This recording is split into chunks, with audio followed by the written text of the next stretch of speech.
Since my first ever half marathon back in September, I have been training twice a week with a long run, which is exceeding over the half marathon distance. So I'm running 26 kilometers, and over the next couple of weeks, building up to London Marathon, I'll be running 28, 30, I think up to 32 kilometers.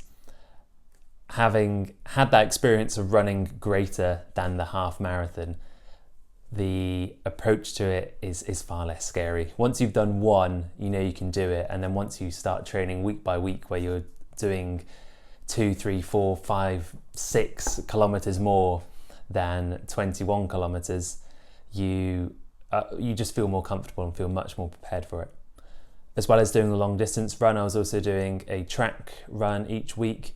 This would typically be about 40 to 50 minute session, working within zones 4 primarily, but then also a bit of zone 3 and zone 5 work.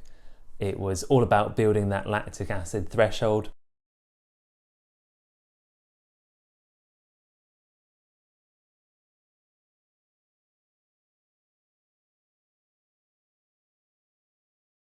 In addition to the running training, I've also been doing 2 strength sessions a week.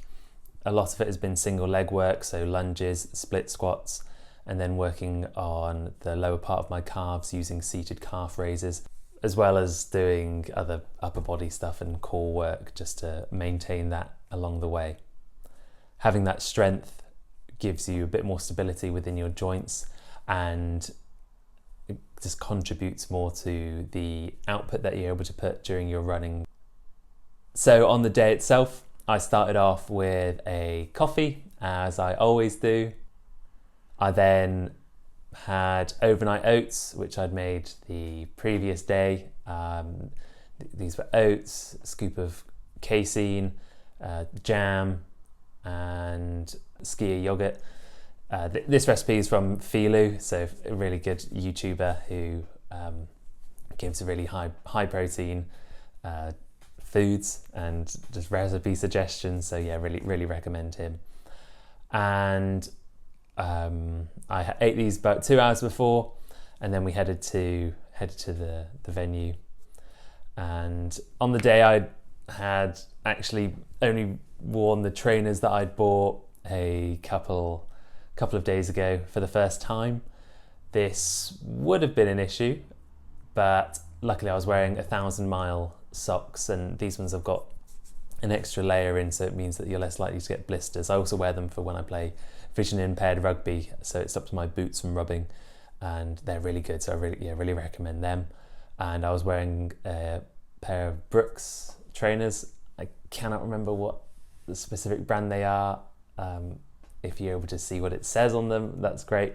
But yeah, these are really good. And I previously had gait analysis done, so I knew that my knees moved in a bit. So I made sure when I went to the running shop, I asked for ones where that it sort of would reduce that amount of movement in my knees that I knew I'd start to feel towards the end of the run.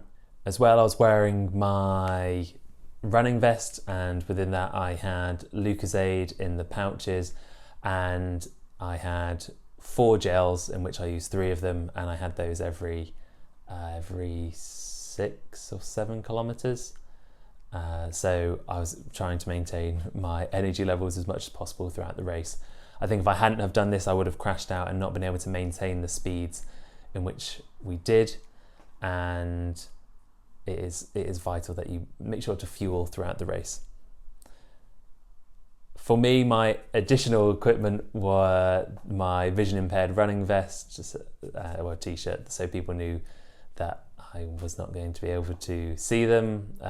And I would also have had my running tether, which my guide runner Matt would hold on to, and we'd run hold on to together, so I knew where I was going and able to get through the race. The race itself was a lapped one, so it meant that we could understand how the race needed to be attacked.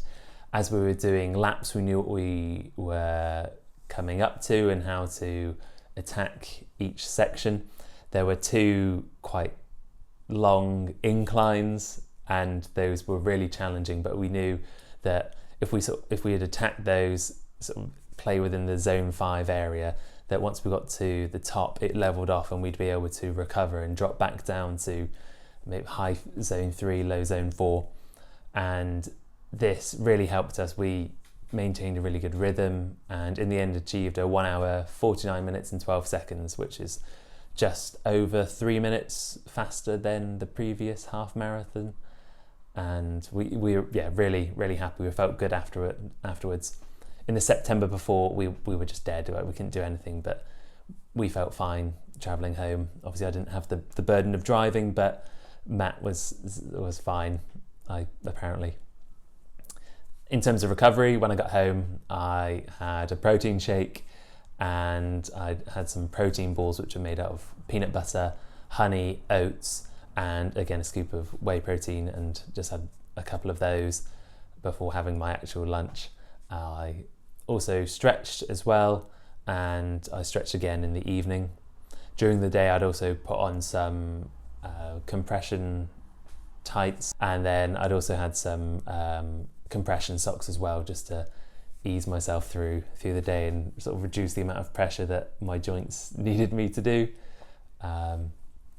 But yeah, overall it was just a really good experience. I think the training we'd put into over the previous 5 months had really paid off, and having that dedication to do the long run and do the track session, that made so much difference. And only training twice a week, which I'd say is quite low for some runners, we still were able to really push forward. So I'm really looking forward to the next event that we'll do, and we have London Marathon coming up, and that's the big one. So that's what we're pushing towards. So that's what we'll be increasing the amount of running that we'll be doing for. And I hope that this has been helpful. Try and get the runs in, have the variety, have the distance, have the shorter runs. Adding that strength training in just keeps your body maintaining the ability to just take the amount of load that it needs and recovering well. So whether that's through the amount of protein you're eating, the gels and energy, or the sports drinks that you're consuming during exercise, ensuring all of this will make sure that you are able to achieve that PB as you move forward.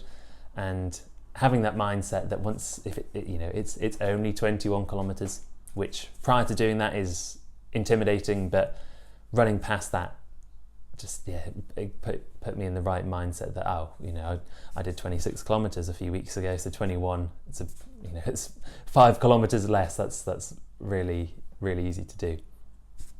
So yeah, hope this is helpful. Good luck, and I hope you PB in the future.